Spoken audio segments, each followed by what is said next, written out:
So you had a song called Steph, which is about Steph Curry. Like, what did you think about what Steph Curry did to the Thunder the other night? Man, that shit was crazy, man.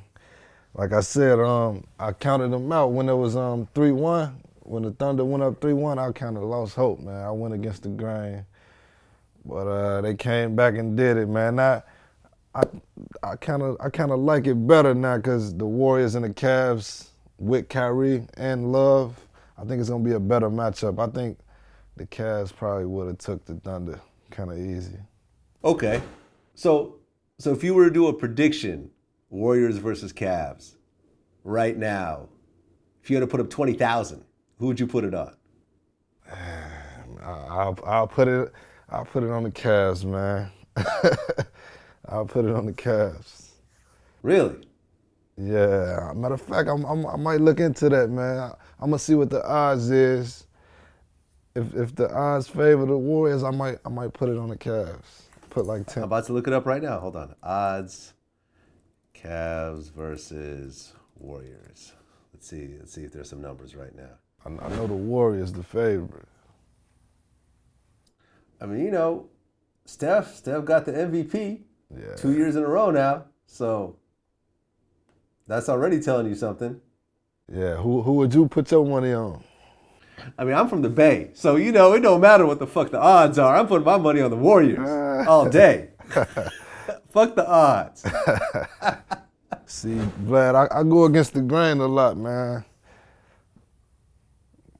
Yeah, I mean, it's saying Cavaliers plus 180, Warriors minus 210. I mean, that sounds like, people probably gonna kill me over this because they don't know what I'm talking about. But it sounds like that the Cavaliers is favored over the Warriors. Oh no. You remember the what was that, last year? I bet on the Cavs, man. And then Kyrie went down and shit, it was over with, man. I lost my money betting on the Cavs last time. I mean, here's my thing. Like, LeBron is a great player, but I feel when it comes down to it, when it's on the line, he don't have that championship he ain't got mentality. That Kobe. He ain't got the Kobe in him, but I like Kyrie. He ain't got that Jordan in him. You know what I'm saying? Like when Jordan gets to the finals, you just give Jordan the ball and he gonna win it for you every time. Yeah, you're right. And LeBron, he don't got that Kobe or Jordan in him, but I like Kyrie though. I like Kyrie a lot, Kyrie. So with Kyrie, I think he can do it. Last year when Kyrie went down, I kind of knew it was over. Yeah?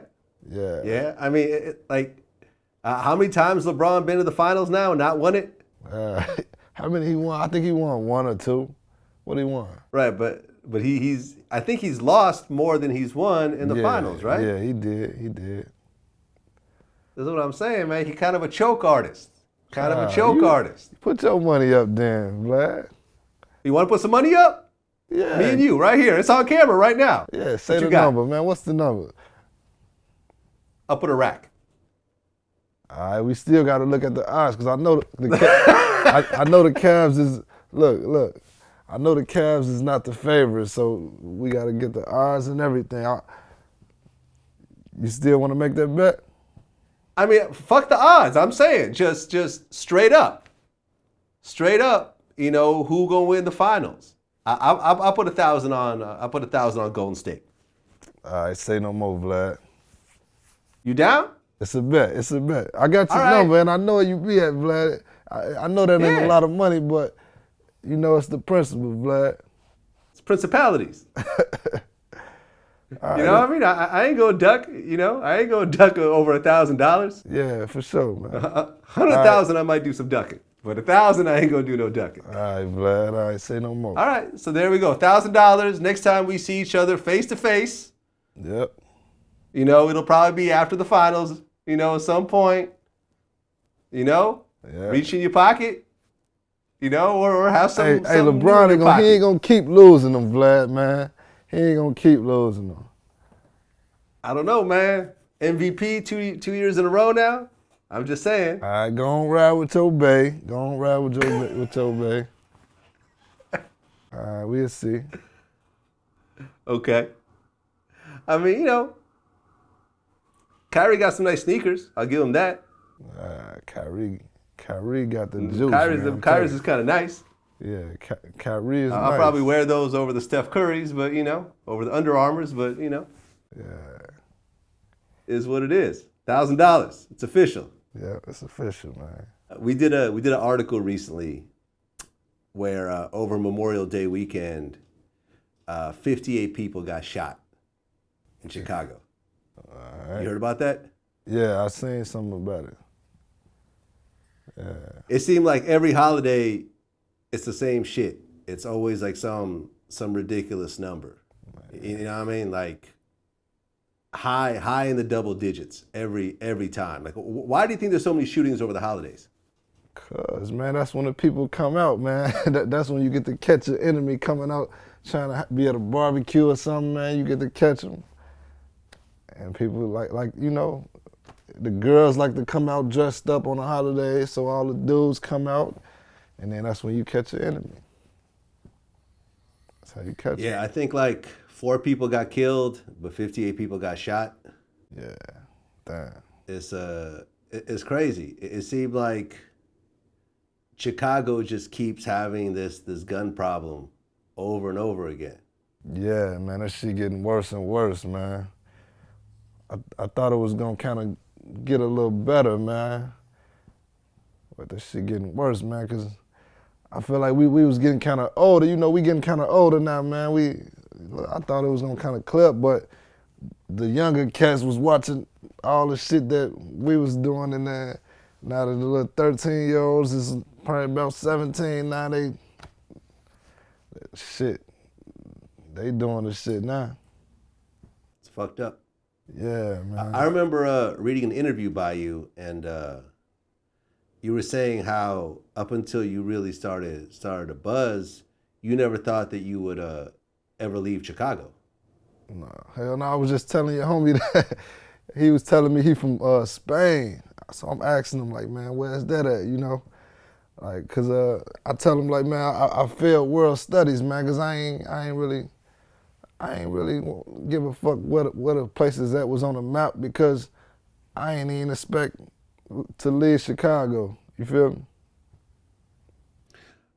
I mean, why is that? I mean, cause see, I come from a different type of situation, because I was an immigrant. I moved here from Russia. And, my family moved, from Massachusetts, then to California, and then, I moved to New York and everything. So I was always the mentality that I was going to be moving around, and, like the world was just a place that I was going to explore. I've been to like 30, 35, 40 countries now. Why do you think you and people around you was just limiting yourself just to Chicago? Man, a regular person don't really like change, man. Nobody really likes change, man. So you do what you comfortable. I was comfortable coming outside on my street corners, doing what I was doing, getting my little money, and going back in the house, man. New shit, kind of like, that's kind of strange. It was kind of strange to me. I felt uncomfortable.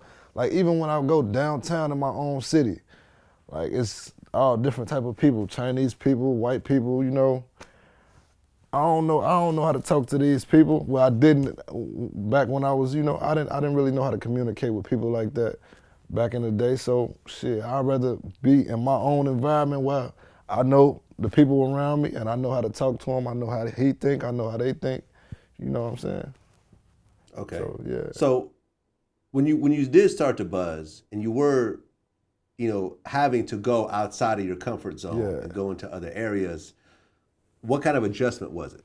Shit, it was a hard adjustment, man, because everybody that know me know I'm not really a people person, so I kind of had to suck it up, and like I'm not really good at talking to people, so I had to suck it up and kind of learn, like, like how to speak with everybody. I had to learn a lot, Vlad. Yeah, I mean, because I remember our first interview, it was like pulling teeth with you. It was like I'd ask this long ass question, and you'd be like, yeah, okay, yeah, and it'd be like 2-word answers, and it was frustrating, And you know, I mean, but I managed to get a dope ass interview. Like the first few interviews is dope, and they went viral and everything. But I remember, you know, talking to you now, it's like talking to almost a different person. Yeah. I'm learning, Vlad, and plus, you know, my homie Gates. Man, I be around Gates. You know that man. He don't quit talking, Vlad. so Right. I'm learning a little shit off of Gates, man. That's my homie, you know. Right. Now you had said in a previous interview that at one point you used to get a kick out of hurting people. Oh yeah, back in the day, Vlad. Explain that. I don't know. I was going through so much in my household, man, Vlad, because my mama was on drugs, and man, I was just going through a lot of stuff, man, and I didn't know how to express myself, or I was just like frustrated, angry all the time, man. So I'd go outside. Me and a few of my homeboys, we used to do the same shit every day. We used to go outside, probably play a little basketball, go in our neighborhood. If we see anybody we don't know, we just used to like whoop them. We used to do a lot of crazy shit back in the day, man. I mean, did that make you feel better at the time? Or when you hurt somebody? Yes, it did, Vlad. I know it's sad to say, but it did, man. Was it because you were so angry at your current situation that by doing that it was almost a release? Yeah, I think that's what it was, Vlad. Like even when I got locked up I got locked up a lot of times when I was a kid. And I had to go through the whole probation and all that shit, you know. My probation officers and shit, they tried to put me in a motherfucking some classes. What classes when somebody gotta speak to you? What's that called? They tried to give me a psychiatrist. They tried to Anger management? Yeah, that's what they tried to. They tried to give me a psychiatrist and put me in anger management classes and shit, man. So I had to sit in classes, man, and listen to these people talk. That was some of the worst times of my life. I mean, do you feel like you learned anything from going through that, or was it just like in one ear, out the other? That shit was in one ear and out the other. I want to get back outside to what I was doing, man. My homies and to the money. Okay. Now you mentioned that your mom was on drugs at the time. What was it, crack? Yeah. Heroin? Yeah, she did crack. But I don't want to speak too much about that, Vlad, man. Okay. No, fair enough. Fair enough. You know, not going into any specifics about that, how hard was that being a kid, being in that type of environment, though? Yeah, it was kind of hard, Vlad, man. But my sister, she was there. She kind of raised me, and that probably made me the crazy guy that I am today. Cause she was kind of young, and then she was a gang banger herself, man.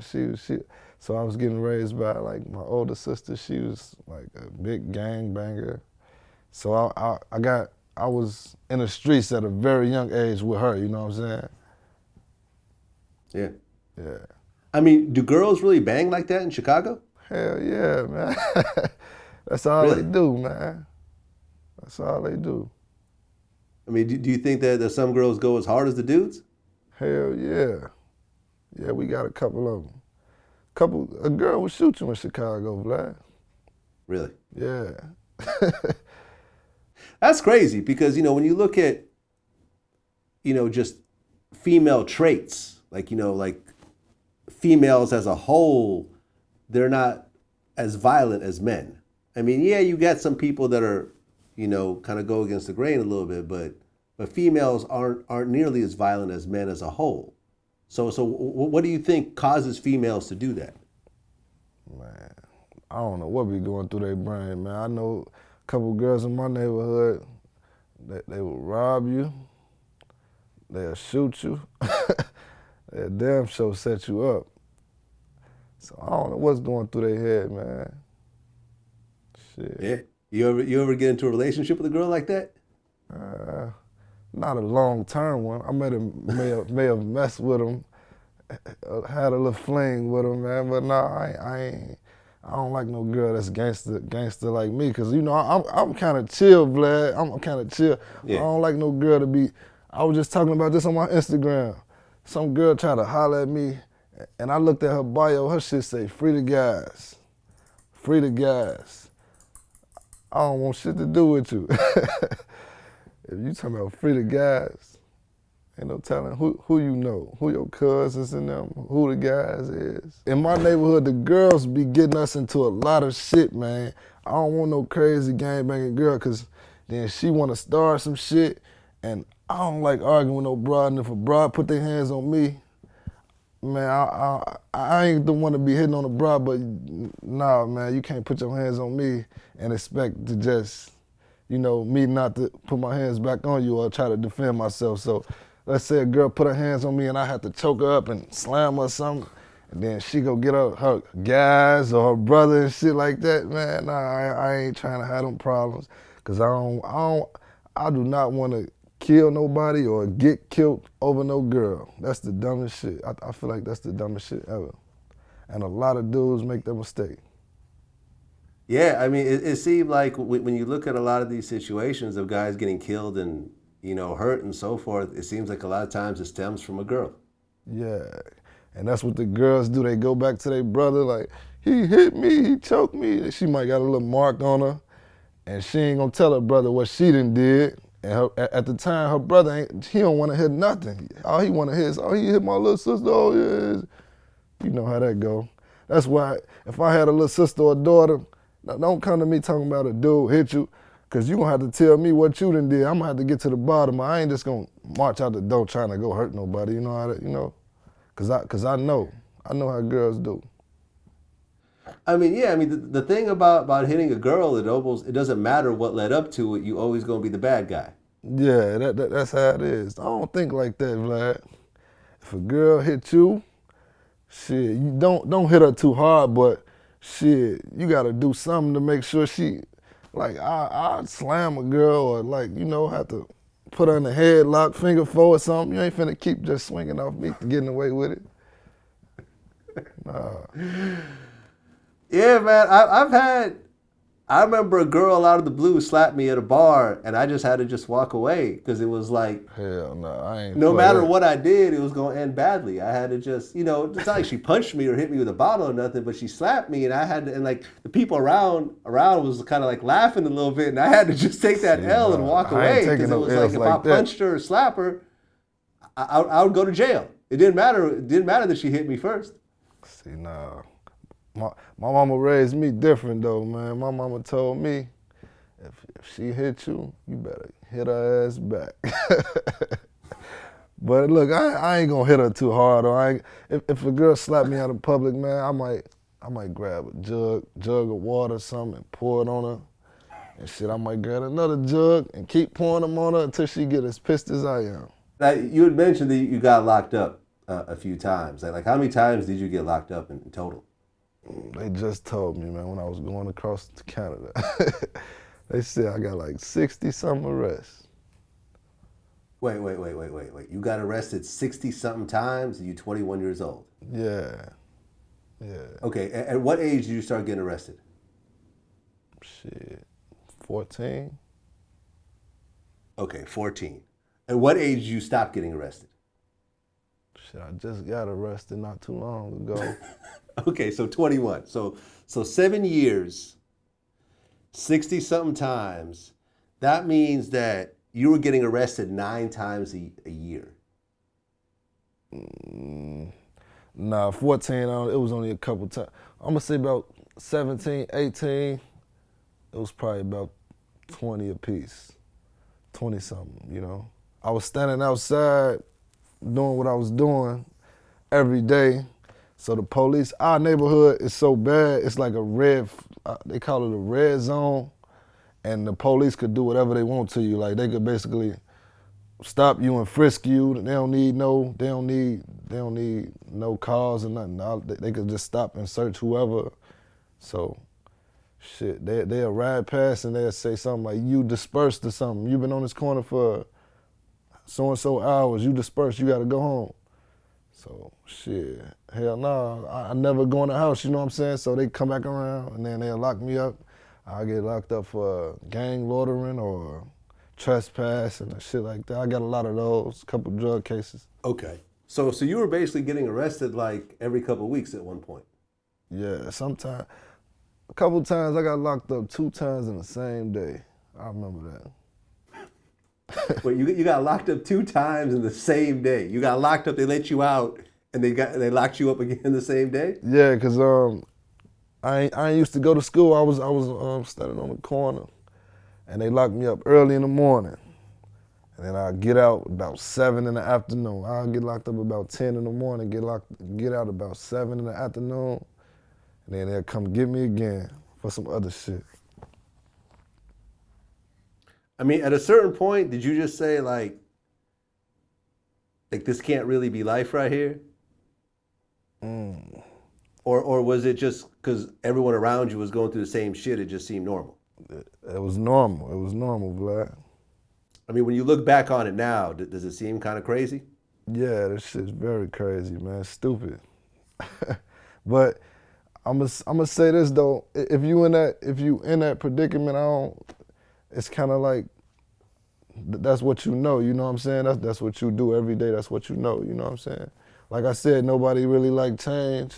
If that's what you and your homies do every day, that's what you feel comfortable doing. Yeah. I mean, but the reality is that success only comes when you take yourself out of your comfort zone. Is when you start doing shit that you're not comfortable doing. You're right, Vlad. You know, I mean, if you were still just selling drugs, we wouldn't be having this conversation right now. You wouldn't have that chain around your neck. You wouldn't be able to bet $1,000, over a basketball game with me. You wouldn't be fucking the kind of girls you'd be fucking. Like, I mean, it just goes on and on and on.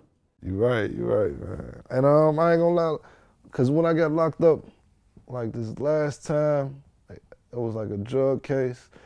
I was in a bullpen. It was like 100 dudes in a smaller room in a little bullpen.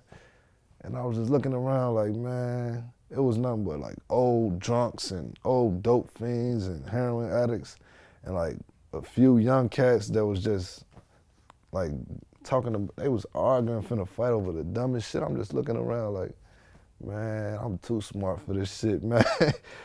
So after that day, I just took rap serious. And then we put out the Kill Shit joint, and then I put out the How We Move and the For the Low joints, and shit just changed ever since, man. Yeah, I mean, I remember, growing up, I never gotten arrested, but, I was always a hip-hop fan, and hip-hop really glorified the whole prison shit. You know what I'm saying? Like, I was listening to Capone and Noriega and talk about the prison shit, and, it kind of gets you juiced up. And I remember the first time I got locked up over the weekend in New York, I was like, yo, this is some real loser shit right here. There's nothing cool about being in this cage right now and having that place, to ask, because I was in the precinct first and asking a cop if I could use the bathroom. Like, for the first time in my life, I had to ask another grown man if I could take a piss. Yeah. And it was like, the fuck is this about? The shit's so dirty. I was in there for like 2 days, man. I was clean when I went in there, man. Fresh out the shower, I came outside, got locked up. I came out, man, I had rashes and shit on me, man. I was smelling funny, man. That shit dirty as hell. And then the dudes in there just, man, they so damn ignorant and stupid. I hate being around all dudes, man, because that's all testosterone and they want to argue and fight over the dumbest shit. That shit just, man, I hate that type of shit, man.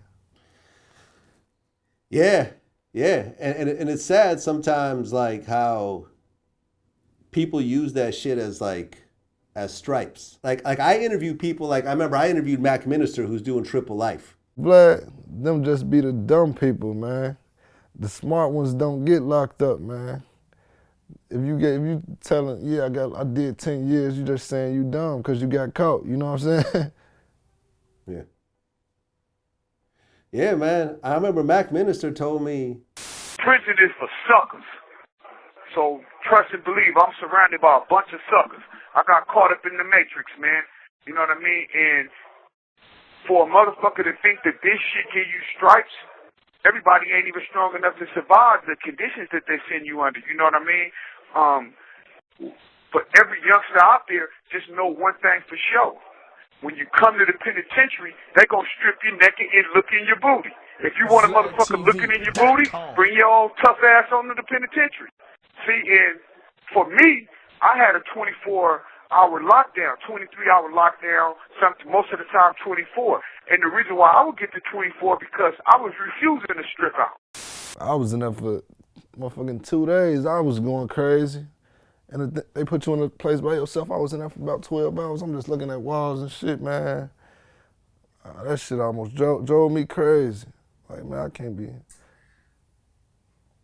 Yeah, I mean, my friends, you know, like my close friends who have done a lot of jail time, like, you could tell that they just different. You could tell, like, that situation of being in solitary confinement and everything else like that, Yeah. really, like, just messes with their head. Yeah. You know, they just interact differently with the rest of the world after going through it. Like, I just don't think humans are supposed to be in that type of situation. I ain't gonna lie, Vlad. For some people, it help them, and for some people, it hurt them. Like a couple of my homies, they get out and they be a little smarter. You know, a lot of people that go in, they start reading books and shit. Like one of my homies, he read a couple books like The Art of War, 48 Laws of Power, and that shit helped him out, you know. And my uncle, he get out for a couple months and he always go back, you know what I'm saying? He get out and go right back. Like, I don't know what's wrong with my uncle, man. Like I think he probably feel more comfortable in there because, you know, everything is mapped out for him. Like, you know, like you get to lunch at some certain time and, you know, they everything, you ain't got to do nothing. Yeah, I mean, I heard that like roughly 50% of people who do any sort of real time end up going back. Yeah. Which is crazy, you know, and it's interesting because me and my man, my son who did 7 years, we were talking about this. There was this the special that 60 Minutes did on the prison system in Germany, and in Germany, they don't treat the people in prison like they're enemies. You know what I'm saying? Like every prison guard is required to do 2 years of training in conflict management. And like all the prisoners have their own like almost apartments. They have a key to their own cell. They have their own TV. Like they do activities, and their thinking is that if you treat the prisoners like they're your enemies, they're gonna react like they're your enemies. Mm-hmm. And that's why you never, like, there's just hardly any violence that ever happens in German prisons. Whereas you take the same situation in the U.S. prison, most prison guards, all they got to do is fill out a test. They pass it. I don't even know if they need a high school diploma. And it ends up being sort of a constant war between the prison guards and the prisoners. And they come out, and a lot of times they're worse than when they came in. I almost think like the way the system is set up in the U.S. is fucked up when it comes to the prisons, because I don't really think there's any rehabilitation. I think it's just punishment. Yeah, but I don't know. My homie went to some prison. I don't know where it was at, and he was telling me like he could leave off the premises and go to the store. I was thinking like, man, what the hell type of shit is that? They better ever let me go to the store and I'm locked up. I'm not coming back, Vlad. I'm not coming back. I don't care how many more. Right. Well, usually they allow that type of thing when a person's about to get out. My little homie had a couple months left, and he broke out of there. He broke out. He went to my other homie crib. And look, Vlad, it was so many SWAT teams, so many people, helicopters out looking for this little boy. They kicked my homie crib in and found him. Now he got more time. Yeah. And you know what the crazy part is like when you look at the gang situation in prison, a lot of dudes, and I've had conversations with my friends about this, a lot of dudes will come in and they're not gang affiliated. And because they're scared, they end up joining a gang. Yeah, they got to pick. And the first thing that gang will have you do is go on missions that they don't want to do themselves. and next thing you know, you got all this extra time. Next thing you know, you're doing 20 years when it started with like 2 years. See, that's for the weak-minded, man. You let another man tell you what to do. Yeah. That's gonna get you in some trouble. I don't care. If you was new to the gang or whatever, should nobody tell you to go do some shit that they ain't gonna do with you. You know what I'm saying? Yeah. Well, you talked about at one point that in Chicago it's transitioning from gangs and organizations to just streets, blocks, and cliques. Yeah, that's exactly what it is right now. Can you explain that? Like right about, like, you know, back in the day it used to be GDs, Stones, and shit like that, you know. Right about now, that some GDs cool with Stones, some GDs into it with other GDs. Don't nobody care about that no more, you know what I'm saying? It's really what neighborhood you from, or your circle. If your circle get into it with this circle, it don't matter if that's y'all both GDs or, you know, they don't think like that no more. Well, is it because you don't have leadership? I mean, because at one point you had Larry Hoover, who I guess was the head of the biggest gang in America at one point. Like literally thousands of people. Like he could bring 10,000 people out. That's probably what it is, the leadership, because right about now it's just all young people. And shit, we don't listen to nobody, Vlad. We ain't got no big homies or can't nobody tell nobody nothing where I'm from. Ain't no leadership. Why is that though? I mean, because being young, you think you know everything until you get a little older and you realize you didn't know shit. But really, I ain't gonna lie, we need to be listening, but that's just not how it is. Cause like a lot of the older guys, they got sent to the federal prisons and stuff, man. They went to the feds and they get out 10 years later. Shit, the little homies, they don't care, man. This is not your time, man. We don't care what you done did back in the day, how many years, man. Like the little homies, they be feeling like shit. Man, I held this block down for the 10 years you was gone. You know what I'm saying? What you gonna get out and tell me? So you telling me if Larry Hoover and like Jeff Fort got out right now and try to organize and no one would be listening to them? I don't think so, man. I ain't gonna lie to you, but I don't think so. Everybody is out for themselves, man. How you gonna try to organize all the young guys? And the young guys is the ones that's doing the killing, so you know what I'm saying? Yeah. If they come out trying to organize some shit and they do some shit that one little person, one little guy don't like, the little homie will probably kill one of them. Yeah, and I mean, I remember I interviewed Freeway Ricky, you know, who was like the biggest drug dealer on the West Coast at one point. Yeah. And what he told me was kind of interesting. He said that, I mean, I've been in the joint with them. I had never been around Mexican gangs before, or white gangs before. They have leaders.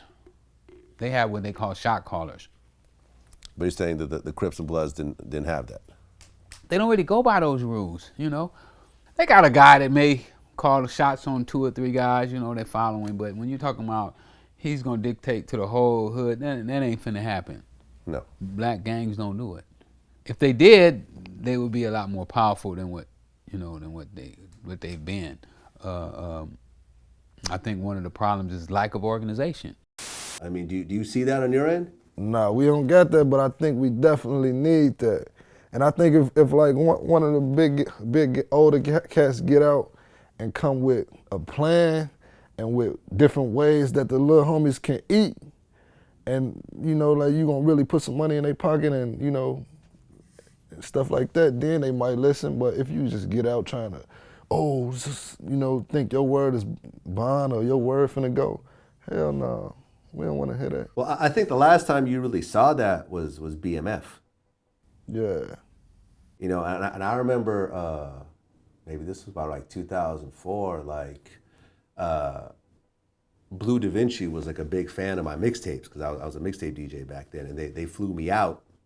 It was like me, DJ Self, like Lil C's, Fabulous, a bunch of people. And it's like, I got to see what a well-organized, cohesive crew really operated. Like we would go to the club like 100 deep and everyone had Ferraris and Lamborghinis. And, but that's why though, Vlad, because everybody had them. Everybody had the Ferraris. Everybody was eating. That's the only how you're going to get an organized group like that. Right, and that was the thing about Big Meech. And I remember, like, you know, they invited me to Big Meech's house, you know, his mom's house, their barbecue, and I talked to him a little bit and got to really see how they move. And it was like, their thing was they really shared. Even people who weren't part of their crew, like me, was like, yo, here's a bottle of Cristal. And it was like, we had all these strippers from Magic City. Like, all right, here's $5,000. Have fun. Like, you know what I mean? It was like the generosity and the sharing that they had made everyone want to be part of that situation, and everyone built up a loyalty to Big Meech, you know, and the dudes who were running it. Mm-hmm. Yeah. But, you know, like every illegal enterprise, ultimately, you know, the feds came up, broke it up. Meech is, you know, got kingpin charges. Yeah. He's still in prison. You know, most of the rest of the crew went to prison. Blue Da Vinci got out a couple of years ago. But, you know, I don't know if you're going to see it on that level again. Man, I don't know either. I seen some shit about Big Meech, man. He said that too. He was like, man, there'll never be another group like this. Yep. Yeah, in 100 years.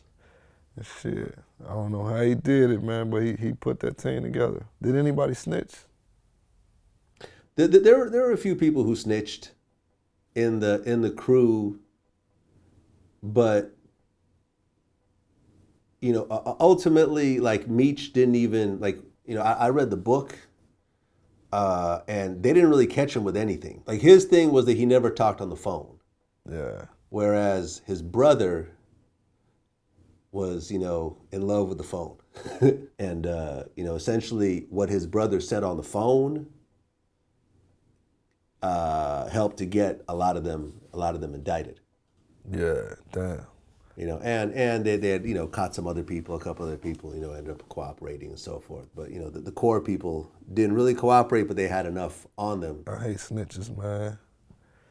If you get caught, just sit in there and do your time, man. Hopefully, if you don't tell, the people gonna make sure you straight in there, so you ain't gonna want for nothing while you in there. And if they real, they'll make sure your family or your kids is all right too, if you don't cooperate. But if you do, shit, you come back on the streets, somebody's gonna kill you for snitching. So you gonna have to be in protective custody and shit like that. I don't know, I hate snitches, man. Listen up, because we need help to keep putting out the show you love for free every week. Look, nobody likes filling out surveys, but we need you to do it. It won't take any more than 5 minutes, and besides helping out the show, you'll be entered for a chance to win a $100 iTunes gift card. We know some of you have already done surveys like this in the past, but we really need you to log in and fill this thing out as accurately as possible. Once we know more about you, we'll be able to help deliver the show and sponsors you dream about. Finding sponsors who are a good fit means that we get to give you deals and information on the brands that you care about while keeping the shows free to enjoy every week. If you don't care about helping us or making the show better, do it for a chance to win the free iTunes or Amazon gift card. So please, do us a solid and go to thevladcouchsurvey.com. Again, that's thevladcouchsurvey.com. I interviewed Boosie recently, and he said that, you know, those are the guys who would want to hurt you, those guys who've been looking at you your whole life and building up envy. They build up envy to where they can't do nothing now. They can't stop you from getting money. You don't want to be their friend or associate. You can't come in their crew and get any kind of money. They're too big for you to even try to beef with. So you know what? I'll just take your life. That's how the crooks look at it, bro. That's how evil get in them so much to where they say, I just won't see him dead. It's the only way we can get rid of him, man. And that be the people in your own city who develop the envy for you. You go somewhere else, man, you're a star. You're a star to them. You're a celebrity to them. You know, and that's just facts, man. It's just facts. Like, and I'm gonna keep saying it. You know, if I was you, I'd get out the city, man. Yeah, that's definitely true, man. I think you should always try to get out as much as you can. You know, like once you made it, you should always don't try to sit there, man, because then the people get to seeing you for too long and then that shit build up, like Boosie say. And shit, like the best thing for it to cool down, you have to be somewhere else. They can't be, a hater just can't be looking at you every day. They just gonna be like, man, I'm gonna do something. They just gonna be pissed off. One day they gonna feel like, man, I gotta do something. I can't keep looking at this shit, man. And shit, if you gonna stay in your own city where you got all the hate like that, man, that shit just gonna probably get you a case or shit, get you killed, because if you in your city and you know it's hate, it force you to ride around. You gotta ride around with guns and shit, and you gotta ride around illegal. And it just forced you to. Like in another city, man, everywhere else, man, I love it, Vlad. I go to these places by myself, Vlad. I pull up the shows and stuff. Me and one other person, me, my DJ, and a cameraman, I don't be worried about nothing, man. When you look at most rappers who have gotten killed, almost always they've gotten killed in their own cities. Yeah. Biggie was in New York when it happened, but that was sort of a bigger situation. But most times when you see a rapper lose his life, it's usually exactly where he grew up. Because that's where you got the enemies, man. Because, people, we still got enemies before rap. You know what I'm saying? Because before rap, we was gang banging and shit like that. We still got those enemies. And they don't forget. Because, you know what I'm saying? Like, either my homies, we done killed they homies and they loved ones. They don't forget that shit, man. You know what I'm saying? Because how we think, if you kill somebody that we love, we want to try to kill 3 or 4 people that you love. And shit, these people don't forget nothing, man.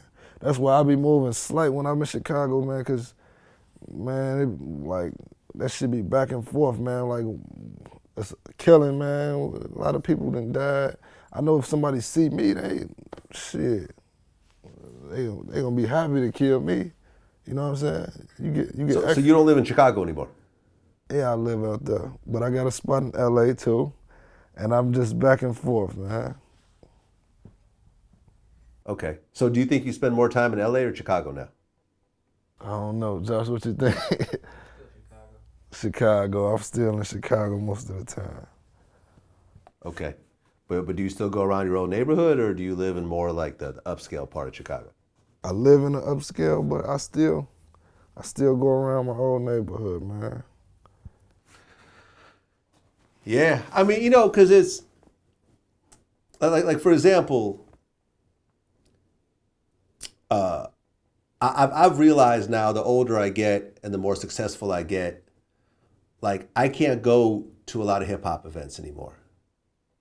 Even though and the problem is that you get so much love, from these places. When I go to some shit, I'm backstage, everyone want to take pictures with me and, everyone telling me how much they like this and that. But I realize I'm also putting myself into a dangerous situation because all the situations I've gotten into over the years have always been at hip hop events. It wasn't being at the grocery store, being at the movies or things like that. What type of situations? That's the problem. What type of situations do you get into at a hip hop event? I've gotten into a few situations. I've gotten people who don't like an interview I did, or a lot of times it's not even I've given someone else a platform, and since they can't get to that person because I gave them the platform, it's my fault. Yeah. You know what I'm saying? We just ran into a problem like that too. Yeah, I just ran into a problem like that. So and that's what I think the problem is that you want to go back, and I think that's the equivalent of going back into the city where you were, where you were raised, because you get that primal love from the people, because you're not gonna get the same type of love in other cities that you get in your own city. You know what I mean? Like with the people that have actually seen you, and there's people who genuinely are happy for you. But then on the flip side, you got the people who are unhappy that you didn't take them with you. You know, because they let you $5 back in the day, and they feel like you owe them, and you know what I'm saying? Like, but also that's the problem. You got your real enemies that are in your city. You know what I'm saying? Your real enemies that you had before you was the guy who you are now. Yeah, man. Did you hear about the whole Troy Ave situation? Yeah, I seen it, man. I seen it. Like, I don't know what happened that led up to it, but you know, but there is the video of Troy Ave, you know, shooting in a room full of people. When you look at that situation, like what did you think? Man, I was thinking that was a big mistake, man. You're supposed to keep the guys around you to do that for you now. You got more to lose than those people. You know what I'm saying? At least if they get locked up, shit, at least you could bond them out or put money on their books. They ain't got no way to get money like you, so they can't help you. And they just helpless. And can't nobody really make sure you straight enough. Yeah, well, the dude that was with him, you know, his bodyguard got killed. Yeah. Yeah.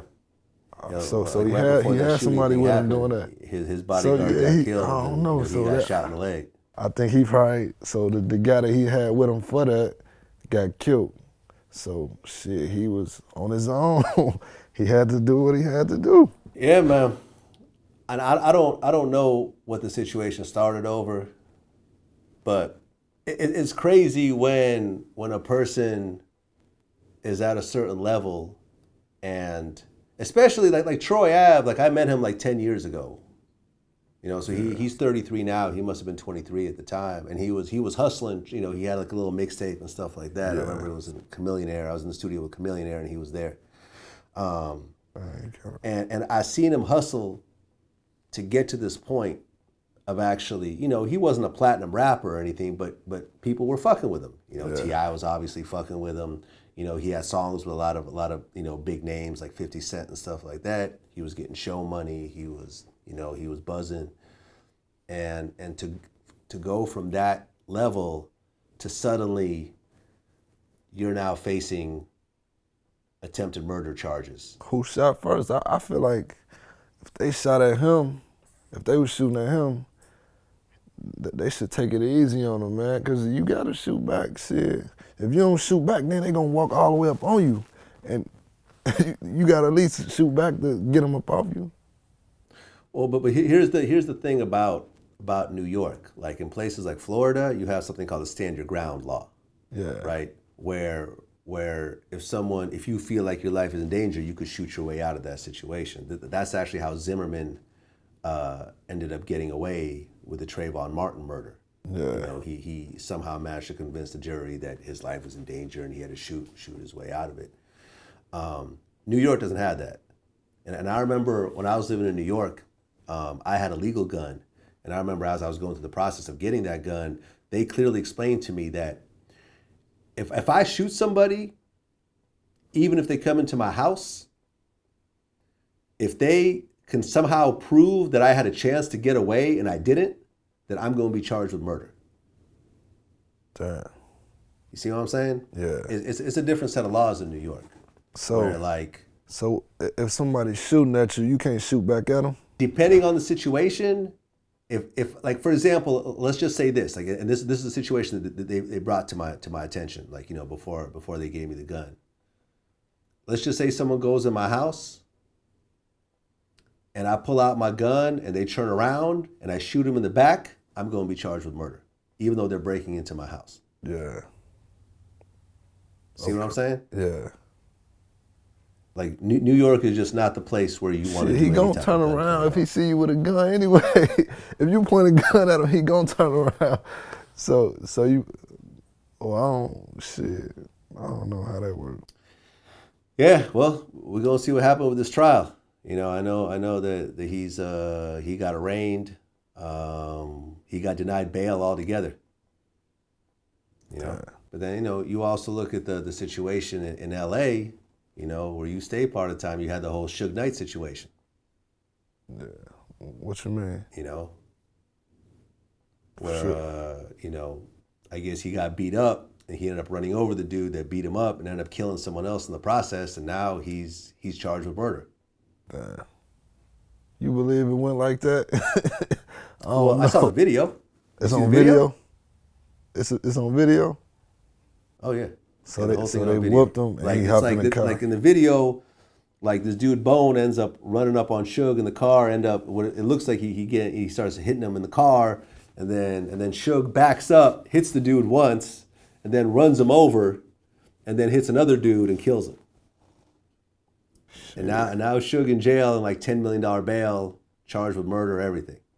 Damn, well, that's a tricky situation. Shit, why he run up? Well, he was that scared that he just running people over. Yeah, and that's the whole thing of it, is that the prosecutor is saying that Suge could have just drove off and left, but instead he came back and hit the dudes. Oh, he came back around. Yeah, he came back in the parking lot and hit him. Oh, so yeah, well, there you go. You said in a previous interview that Gucci Mane was one of your biggest influences. Yeah, man, Gucci's free, man. Gucci free. How happy were you that the Gucci got out 4 months early? I'm happy for him, man. I'm happy for him, man. I want to see what he get out and do this time, man. I know he got something up his sleeve. What is it about Gucci that made him so important to you in your career? Man, you know, Chicago people just love Gucci, man. He like everybody's idol, man. He like a gangster, man. He get out, man. He first of all, he killed somebody for trying to rob him. And then he rapped about it, and he made all the type of diss song. Man, Chicago just like negative shit, man. We like people that's really gangster, man. You know what I'm saying? If you could show that you really, really gangster, man, Chicago just love that shit, man. Yeah, Gucci. Yeah, I remember that whole situation. It was like two dudes with a stripper set him up. Yeah. A stripper set him up, and a couple of dudes burst into the house, and Gucci had his thing on him. Ended up killing one, and shooting the other. Yeah. Went to jail, got out, put some teardrops, on his face, and He said put some teardrops. made a bunch of songs about it. Gucci on some other shit. I like Gucci, man, and he also like, man, that's all I used to listen to back in the day, man. He like the king of like flows, man. I think Gucci made so many flows, man, and I think like so many other rappers kind of like based their flows around some shit that Gucci was doing. You know what I'm saying? Yeah, no, absolutely. I mean, and not only that, but when you look at all the people that Gucci has put on over the years, from Waka Flocka to Nicki Minaj to Young Thug, OJ the Juice Man, like all these dudes kind of came from the Gucci tree. You know what I'm saying? And that even give you more. That even give you more to like about them, because like a lot of artists don't like giving people chances like that, man. You know what I'm saying? Like a lot of artists be looking like, man, he rapping. They look at people as competition, like they don't want to, put nobody else on. And Gucci, it seemed like, shit, he just put everybody on. Fuck it, if he like what you doing, he gonna put you right on, put you right in the door. You know what I'm saying? Like other rappers like nowadays, they probably look at you as competition. Like they don't want to give you no chance because they feel like one day you might get bigger than me. You know what I'm saying? Yeah. I mean, there's only been a couple of artists out there that have really been able to put on other artists and really take a step back. Like Cameron is definitely one of them. Akon is one of them. Definitely Birdman is one of them. Even though he didn't start out as an artist, you know what I'm saying? But he became one later on. Yeah, man. Like Gucci got a real interesting place in hip hop history. Man. And people will love you forever for that, man. For giving them a chance, cause people don't give people chances, man. Especially not if you doing what they doing. Yeah. Cause you know what I'm saying? Right. Plus, like, how much music does Gucci Mane have? Like, I felt like he was dropping a mixtape like every month while he's been locked up. Yeah, that shit crazy, man. Gucci on some other shit. You talking about someone who don't have really hardly any radio hits, but like he got like a cult like following. Yeah, the streets, man. I'm telling you, they love Gucci, man, cause he actually street. Like he proved to them, like, man, like I'm really street. You know what I'm saying? And once the streets see that, man, they just love that. They love that, man. Has Gucci ever done shows in Chicago? Yeah, he done a bunch of shows, man. Adriana's, all the clubs, man. Like Chicago love Gucci. Packs it out. Yeah, packs it out, man. Well, man, we gonna see a Lil Bibby Gucci Man song anytime soon? Shit, hopefully, man. I'm a big fan of Gucci, man. Hopefully he come. He hopefully he put the boy under his wing too, man. I like Gucci, man. Word. Shout out to Gucci, man. All right, well, cool, man. Anything else you want to add? Anything else you coming out that you want to talk about? Nah, just, like I told you earlier, my new single called "You Ain't Gang." That'll be out this week. That shit'll be crazy. We shot the video already. And me and Herb working on a project too. I don't know if it's gonna be an official album or a mixtape, but I know that shit gonna be crazy. And I'm still shaping up my own album. I mean, because you're still independent, right? You're not fucking with any labels or nothing. Nah, I got a little situation. I don't want to talk too much about it though. Okay, but it's not official yet. We ain't talking about it, Vlad, man. Look, you like the...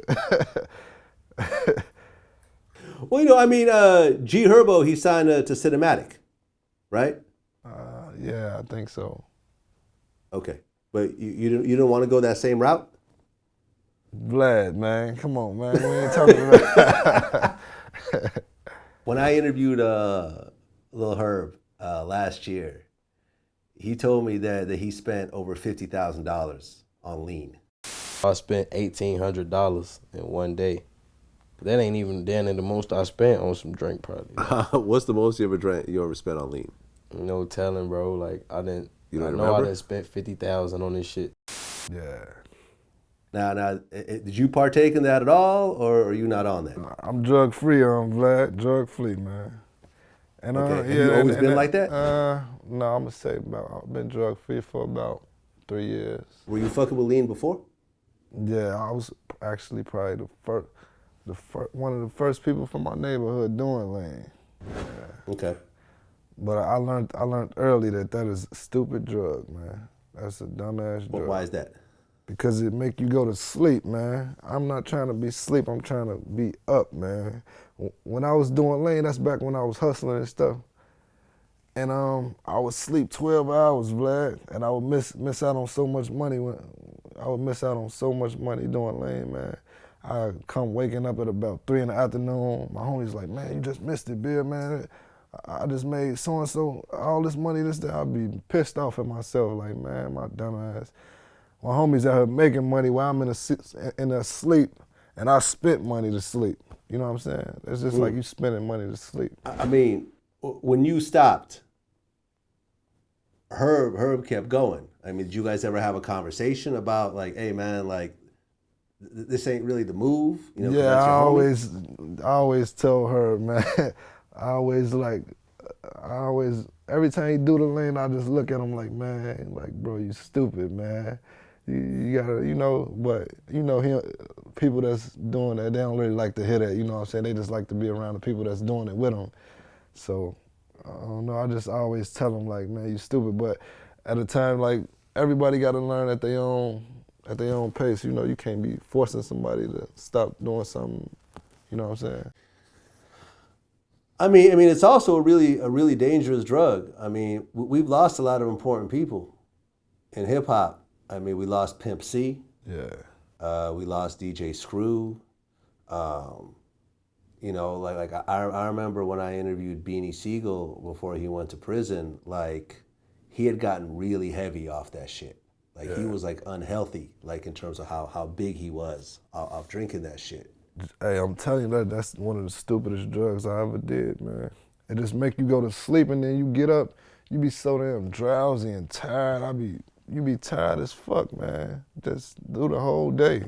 You just be drowsy and tired. You know, then you be cranky as fuck. I remember I got locked up one time. I was off the lane. The police like, what is your name? This, that. I'm so damn sleepy. I told him the wrong name. He look in the system. Man, you lied to me. Smack me in that thing. I'm looking like, man, this shit is dumb. So what made you finally say, like, I ain't fucking with this shit no more? Shit, man. When I was hustling, man, I was wake up late every day. I would miss out on too much money, and I had thought about it like, man, I'm spending a lot of money to miss out on even more money. You know what I'm saying? Yeah. And once that happened, shit, I just stopped doing that shit.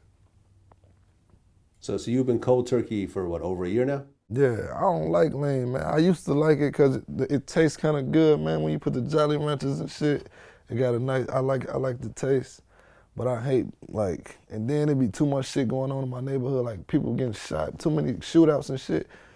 Like, man, you somebody shooting at you while you off a lot of lean, you gonna be sluggish. You know what I'm saying? You gotta get away. You gotta think fast when somebody's shooting at you, man. You know, Yeah. If you off the lane, you damn near probably sleep. You know, somebody could walk right up on you. You know, like one of my best friends, he's a Crip, and he never takes a sip of alcohol. He don't smoke no weed. He don't smoke cigarettes. And I remember one day I was hanging out with him. I said, how come we don't even drink? And he said, growing up, everyone around me who got killed was high when they got killed. Mm-hmm. High off something. And I just realized early on that me being high is going to increase my chances of dying early. So he basically just stopped doing everything for like 20 years. You know what I'm saying? Yeah. And it makes a lot of sense, especially if you're in a hostile situation. Mm-hmm. If you don't have your wits about you, if you buzzing off whatever, like I said, like he don't even take a drink. Like we're out in the strip club and he doesn't drink. Yeah, I hate alcohol too, man. Like, I don't know, I think people do drugs to try to, like, to try to deal with their problems, man, you know? Like, a lot of people don't like to face their problems, man. They just like to, because I ain't gonna lie, I remember I was stressed out, man, so stressed out. All I wanted to do was just sleep, man. And, like, that's back when I used to do lean or maybe do like a Xanax or something. Right now, I just like to deal with, I like to face it, you know what I'm saying? Once you face it, you get it out the way, man. You ain't gotta keep thinking about it, you know? And a lot of people, they like to just sleep it off or get high and forget about their problems. I like to try to figure mine out, or if I'm going through too many problems, that's when I make the best music, Vlad. I get in the studio and I rap about it, put it on a beat, you know what I'm saying? Then that make it better. That's what it is, man. Very, very mature way of thinking about things at 21. Yeah. For example, Chicago today. Do you think that there's still a code out there about not snitching? Or do you think that once they start changing the laws and start giving, like, low end dealers 20 years for a bag of crack, that at that point everyone just start telling on each other? Oh, no, man. Oh, man, this shit crazy out there, man. There's a lot of people telling, because they, like, it be the tough people that be telling, though, you know what I'm saying? Like the leaders and the tough, like the people that actually put in all the work that be telling, because I guess they be feeling like, nigga, shit, I'm so-and-so, you know, I'm this guy, I'm tough. Who the fuck gonna do something to me? Like they know if they tell, shit, like they already the tough guys, you know what I'm saying? So I don't know. Have you seen situations where someone's cooperated with the police and they got out and got killed? I can't keep talking. I can't talk about all that. Fair enough. No, I mean, I'm not asking for no names. I'm just saying, like, is that the mentality in Chicago? Like, if you cooperate with the police when you get out, you might get killed. Hell yeah. From your definition, Like I remember I just interviewed AZ from you ever see the movie Paid in Full? Yeah, that's my favorite movie. Ace from Yeah. Paid in Full. His real name is AZ Faisan. Okay. So he had a situation where his sister's boyfriend got out of prison.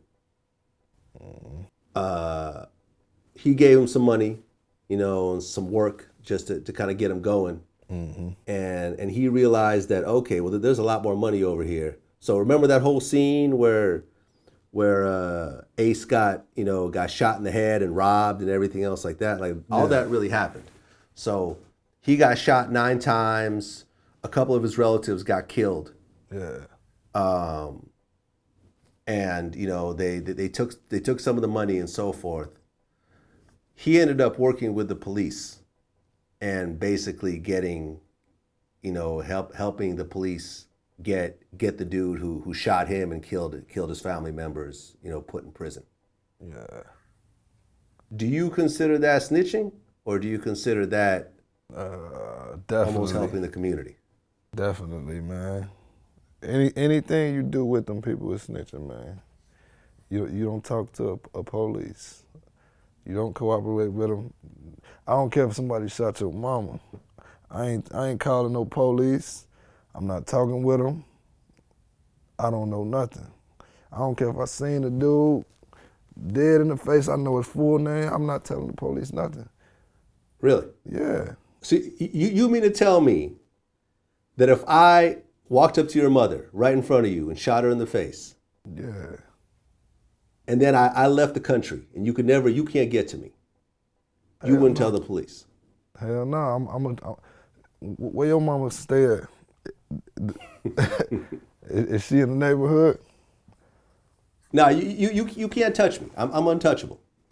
There's nothing you could do in your situation to get back at me or anyone around me. You just don't have the means to do it.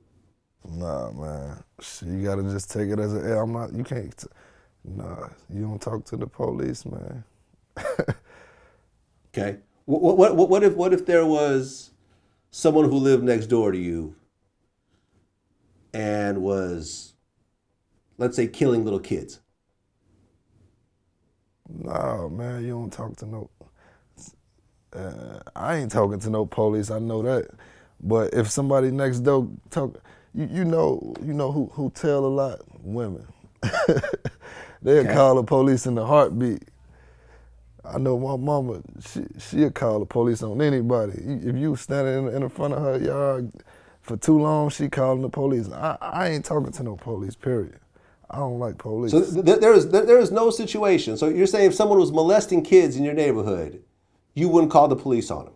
No, I'll probably do something to him myself. I ain't finna call So you would put your own safety on the line. You would put your freedom on the line, because here's the thing: if you go and kill somebody, it don't matter what that person did. You still got a murder charge, right? Yeah. I ain't gonna if someone was out raping little kids, you go and kill them. You go to prison for the rest of your life. You would rather do that than call the police on this person and put this sick motherfucker away? That happened. Look, Vlad, I'm gonna tell you one story. It was like this dude in the alley, right? In Chicago, it was this dude in the alley, and he was looking through somebody's window. He was masturbating and stuff, right? He was looking through a lady window, and we caught him doing that, and we beat him so bad, Vlad. Like we beat him so bad for that perv stuff. Nah, I'm not calling no police, man. If you got one of those people in the neighborhood, nah, I don't know, man. Joshua, what are you? If I had Jared Fogle living next door to me, I would call the cops. I'd be dialing like this. Hey, man, I seen a 12-year-old go in this motherfucker's house. You supposed to kill him yourself, get him the fuck out my fucking block right now. I do not want this nasty motherfucker anywhere near me. Fuck that. Look, when you call the police, right? Let's say he found a way to get away, and then he gonna think like, man, that was probably my neighbor. And he come back for you. I'm ready for that. I got guns all in my house. You know what I mean? You come in my house, I'm going to shoot you. Like, you know what I mean? Then I'll call the police. Okay. But I don't know, man. I don't know. I mean, I understand that the street code, and I've had conversations with people about this, and I understand that the never calling police thing. I just think that there are certain situations that you shouldn't have to handle. I mean, because at the end of the day, you live in legal right now. You pay taxes. Yeah. And so you're paying for the police. You personally are giving money to the police department. Man, I don't like to think of it like that, Vlad. but I mean, whether you want to think about it or not, that's the truth. Part of the tax money that you paying is going directly into the police department, 100%. Vlad, I hate the police, Vlad. I hate them. I just hate them, man. So you never met a good cop? Nope. I met one that tried to act like he was good, and he still locked me up. If your house got robbed, you wouldn't call the police? See, look, now, if you got your jury and everything insured, man, and somebody robbed a crib, you gotta make a report, man. Right. I mean, yeah, because if your shit's I insured, hate to do you it, can't just, you know, when you call, because you know my shit's insured too. Like, you know what I'm saying? Like I got jewelry, I got artwork, all that shit. And when you call your insurance company, the first thing they say is, "Let's see the police report." Yeah, man, I hate to do it, man. I hated it, man, but I have to do it, man. Right. If your car gets stolen, what do you have to do?